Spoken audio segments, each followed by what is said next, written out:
आज बड़ी खुशी की बात है।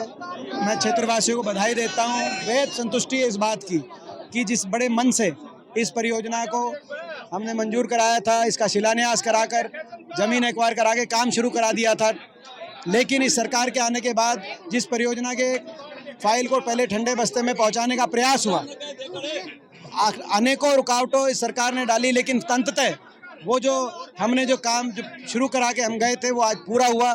इस बात की बहुत खुशी। मैं दीपेंद्र हुड्डा जी को ही दूंगी। ये बहुत एम्प्लॉय के लिए बहुत सुविधा है। आज मैं भी पहली बार ही सफ़र कर रही हूँ। मैं तो ट्रेन का ही सफ़र करती हूँ। मुझे तो बहुत अच्छा लग रहा है ये ट्रेन चली है तो। भाजपा वाले ऐसा कोई प्रोजेक्ट ही नहीं लेके आए आज तक। ये तो सारी देन है ना जो हमारे एमपी साहब हैं दीपेंद्र हुड्डा जी, रोहतक लोकसभा से सांसद थे, उन्होंने इस प्रोजेक्ट की शुरुआत की थी। इसमें बहुत अच्छा फ़ायदा होगा। यहाँ ये स्पेशल ट्रेन चलाई हुड्डा साहब ने, इसमें बहुत ही फ़ायदा होगा। नमस्कार, मैं एनी जैन आप सभी का रोहतक की बात में स्वागत करता हूं। रोहतक से महम से आसी इस ट्रेन का लोग सालों से इंतज़ार कर रहे थे। ये ट्रेन की शुरुआत हो चुकी है। दीपेंद्र सिंह हुड्डा राज्यसभा सदस्य आज हांसी से रोहतक तक इस ट्रेन में सफ़र करेंगे। उनसे बातचीत करने की कोशिश करेंगे, जनता से भी बातचीत करेंगे और जानते हैं इस ट्रेन का उनको क्या कुछ लाभ होगा। लग रहा है आपकी जो मांग थी वो आखिरकार पूरी हो गई। आज बड़ी खुशी की बात है।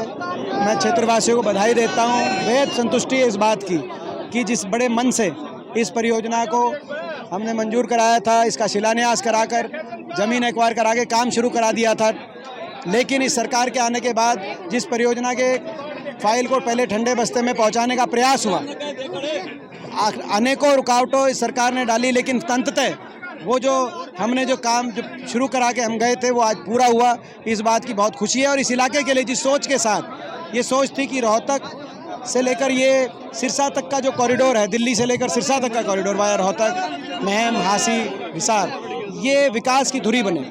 जब दिल्ली से एक तरफ का कॉरिडोर, दिल्ली से चंडीगढ़ आज एक निवेश का केंद्र बन चुका है, दिल्ली से दूसरा कॉरिडोर दिल्ली से चलकर जयपुर तक वाया गुड़गांव, रेवाड़ी, वो एक विकास की धुरी बन चुका है। तो ये वाला कॉरिडोर भी उसी रूप से विकसित हो, दिल्ली, रोहतक, हिसार।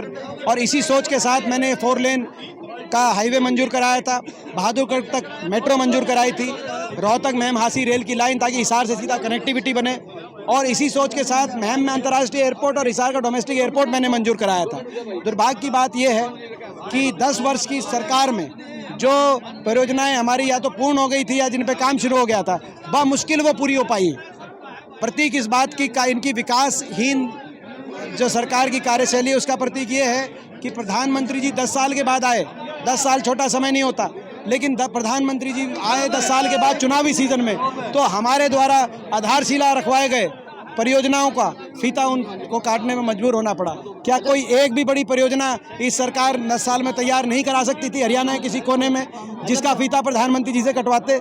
मैं समझता हूँ वो ज़्यादा इस सरकार के लिए सार्थक होता है। भाजपा वाले कह रहे हैं कि भाई जो ये ट्रेन है ये हमने चलाई है, आपका कोई रोल नहीं है, आपने कोई भूमि भी नहीं दी थी, अधिग्रहण नहीं हुआ था उसका। देखिए, भाजपा वाले, मैं जैसे वो तो कह सकते हैं, वो तो कुछ भी कह सकते हैं, दिन को रात और रात को दिन भी कह सकते हैं।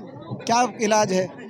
उनके पास प्रचार तंत्र है, उनके पास आज असीम धन दौलत है, मगर सत्य हमारे साथ है, काम हमारे साथ। 2011 में प्लानिंग कमीशन ने इसको सैद्धांतिक मंजूरी दी।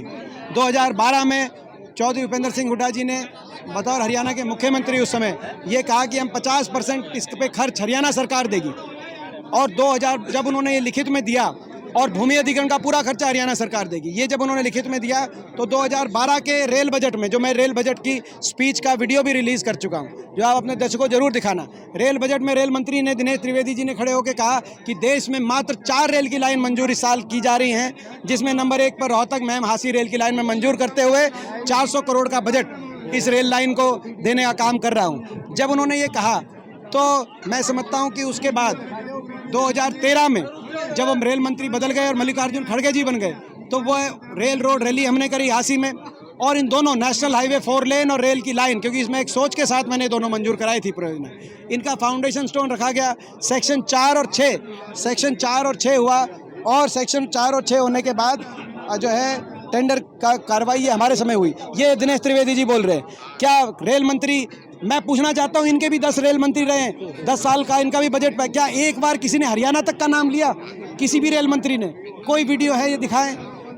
क्यों रेल बजट में हरियाणा का नाम तक नहीं आया 10 वर्ष तक? क्योंकि मैं हरियाणा छोटा प्रदेश है, 4 रेल लाइनों में से एक हरियाणा के लिए मंजूर होना। मैं धन्यवाद दिनेश त्रिवेदी जी का करना चाहता हूँ, उन्होंने मेरे अथक प्रयासों को जो है मैं समझता हूँ स्वीकारने का काम किया उस समय, और ये इनकी स्पीच भी है।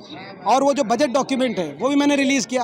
भारत सरकार का क्या रेल का बजट का डॉक्यूमेंट, क्या शिलान्यास, क्या सेक्शन 4 और 6, सेक्शन 4 और 6 तो सार्वजनिक छपता है। आप किसी भी गांव से पूछो, आप मोखरा मदीना में हम रुकने जा रहे हैं, इनसे पूछो कि ये कैसे बना स्टेशन, दोनों गांव की सहमति किसने बनवाई? उस समय ये हो रहा था कि मोखरा में बनेगा कि मदीना बनेगा, किसने दोनों गांवों को कहा कि आप बीच में स्टेशन बनाओ?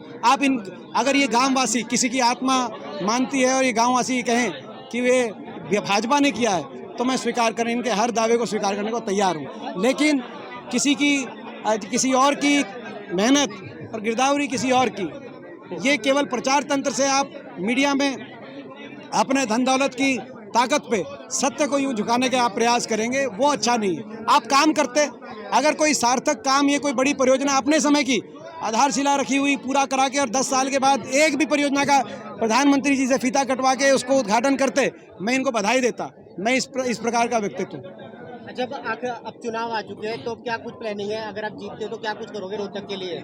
देखिए, जो विकास की डोर जो छूट गई रोहतक से और पूरे हरियाणा से, मैंने उदाहरण दिया, महम में अंतर्राष्ट्रीय एयरपोर्ट आना था, हिसार में डोमेस्टिक एयरपोर्ट आना था, मेट्रो बहादुरगढ़ से आगे बढ़कर रोहतक और RRTS के माध्यम से हिसार तक कनेक्टिविटी बननी थी। एम्स बाड़सा के अंदर 10 राष्ट्रीय संस्थान आने थे। ये तो वो प्रोजेक्ट्स हैं जो मैंने जिनको मंजूर कराया था, सिद्धांतिक मंजूरी थी लेकिन टेंडर नहीं हुआ था। वही प्रोजेक्ट अभी फाइलें ठंडे बस्ते में पड़ी हैं। तो मैं समझता हूँ कि वहाँ से शुरुआत करके विकास का पहिया पूरा घूमे, रोहतक और हरियाणा देश में दोबारा से विकास के मामले में आगे जाए। अगर कहीं देश के संसद में खड़े होकर कोई रेल मंत्री हो या किसी भी महकमे का मंत्री हो, नाम ले, 3 का ले, 2 का ले, 1 का ले, उसमें रोहतक का, हरियाणा का नाम आए जैसे पहले आया करता था। मैं समझता हूँ ये प्रयास हमारे रहेंगे। और दुख की बात है कि आज 10 साल के बाद इनको इवेंट करना पड़ रहा है। कार्य करते तो अच्छी बात है। हाँ जी, अपना नाम बताइए। मेरा नाम अशोक है जी। ये जो अब ट्रेन की शुरुआत हुई है, इसका श्रेय आप किसको देना चाहेंगे? क्योंकि भाजपा वाले कह रहे हैं कि भाई ये जो ट्रेन है वो लेकर आए हैं, ठीक है? देखिए, भाजपा वाले ऐसा कोई प्रोजेक्ट ही नहीं लेके आए आज तक।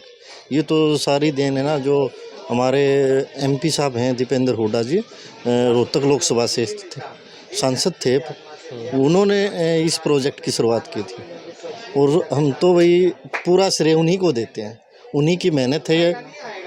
उनकी जो ये जुड़ाव था रोहतक से झांसी तक का प्रोजेक्ट, वही लेके आए थे।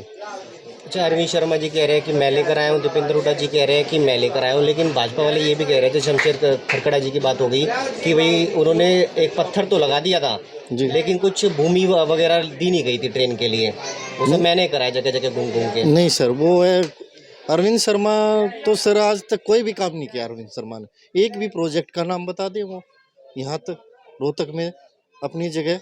अभी कोई हेल्थ के रिगार्डिंग हो, कोई मेडिकल इंस्टीट्यूट की बात है या रेलवे प्रोजेक्ट की बात है या किसी अन्य अदर फील्ड्स की बात है, कोई काम नहीं किया। वो तो सांसद बनते ही बने भी जैसे भी थे, साम दाम दंड भेद जो भी उन्होंने अपने मिसयूज किया था पावर का, वो सभी जानते हैं।